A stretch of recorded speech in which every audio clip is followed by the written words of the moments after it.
এই গাইজ আমি বানাবো আজকে হোয়াইট সস পাস্তা, তো তার জন্য নিয়ে নিয়েছি garlic, carrot, onion, capsicum and green chilli. তারপর একটা পাত্রে গরম জল করে নুন দিয়ে তার মধ্যে পাস্তা ছেড়ে দিলাম।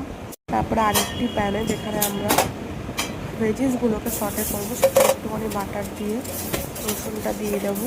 কিন্তু এখানে আমার অনেক বড় ভুল হয়ে গেছে, আমি একটু বেশি আছে রেডি ফেলেছি বলে রসুনটা কিন্তু একটু পোড়া বন্ধ হয়ে গেছিলো। তারপরে ভেজিসগুলো দিয়ে দিলাম। তারপরে ভেজিসের মধ্যে দিতে হবে আমাদের নুন। তারপরে আমি দিয়েছিলাম অরিগানো সিজনিং আর একটুখানি চিলি ফ্লেক্স।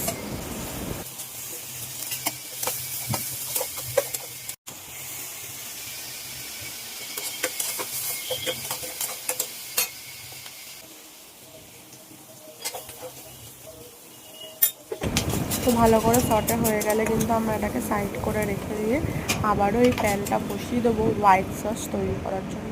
হোয়াইট সস তৈরি করার জন্য প্রথমেই আমরা একটু বাটার দিয়ে দেবো। বাটার দেওয়ার পর আমরা ময়দা দিয়ে দেবো। ময়দা দিয়ে ভালো করে এটাকে একটু নাড়াতে হবে। তারপরে দিয়ে দেবো আমরা 1 বাটির মতো দুধ।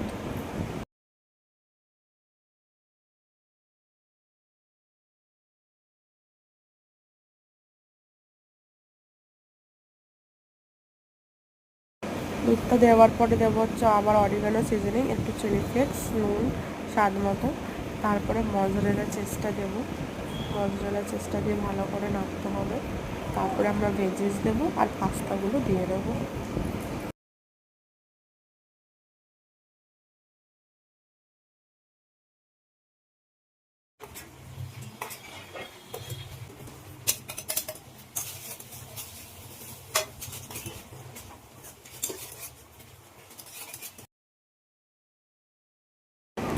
ভেজিস আর পাস্তা দেওয়ার পর কিছুক্ষণ নাড়াচাড়া করে স্বাদ মতো নুনটা রেখে দিয়ে তারপরে আমরা রেডি হোয়াইট সস পাস্তা।